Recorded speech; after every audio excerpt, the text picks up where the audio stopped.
what is the situation with Tyson Fury and Deontay Wilder? Shelley Finkel's come out and says there's going to be a period of mediation and arbitration. What is going on with that contract? Well, there is at the moment.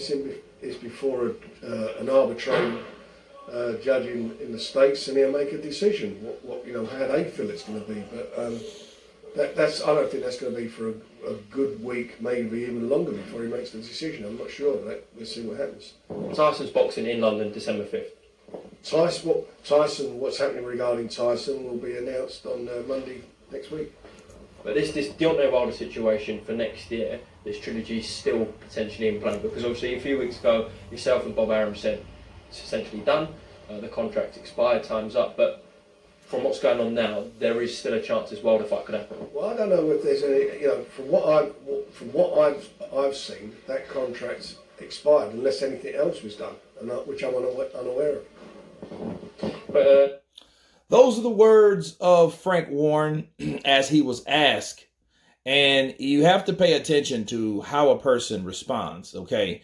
Whoever that interviewer was, shout out to that interviewer from IFL TV, he asked, like, hey, there's still a chance that the potential trilogy fight between Deontay Wilder and Tyson Fury is still going on, okay?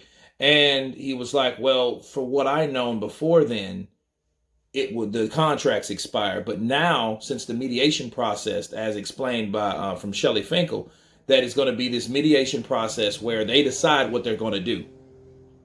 Frank Warren didn't say, well, it don't matter what they're going to do or not, did he? No, he didn't.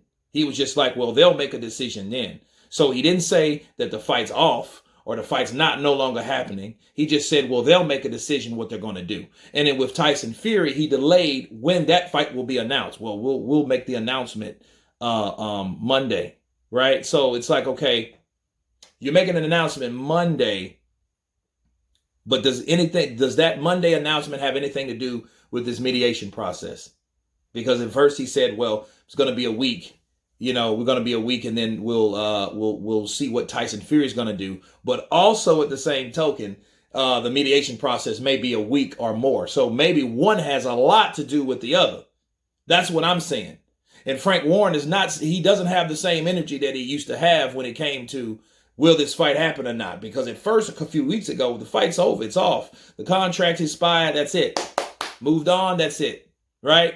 But obviously, this mediation process does hold weight, because had it not, we wouldn't be having this conversation and this big question mark. So it's still a question mark. It's up in the air if it will happen or not. And it depends on this retired or former judge that will make the decision and look at everything on the table and make a decision from then. So obviously, it does hold weight, people. So we may still have a Fury versus Wilder 3. Now, it may be after the Caballero fight, you know what I mean? Or it might replace that. But I feel that he should fight Caballero and then face Deontay Wilder after. But if that's the case, then Joshua shouldn't wait around and skip on the opportunity to uphold his mandatories, which is Alexander Usyk. So there's a good chance we may see the Usyk fight before the trilogy fight. That's if he can get past Usyk. But anyway, you guys tell me what you think Frank Warren was implying or was saying, right, when you read between the lines. Of course, please subscribe. And you guys been Counterpunch. Peace.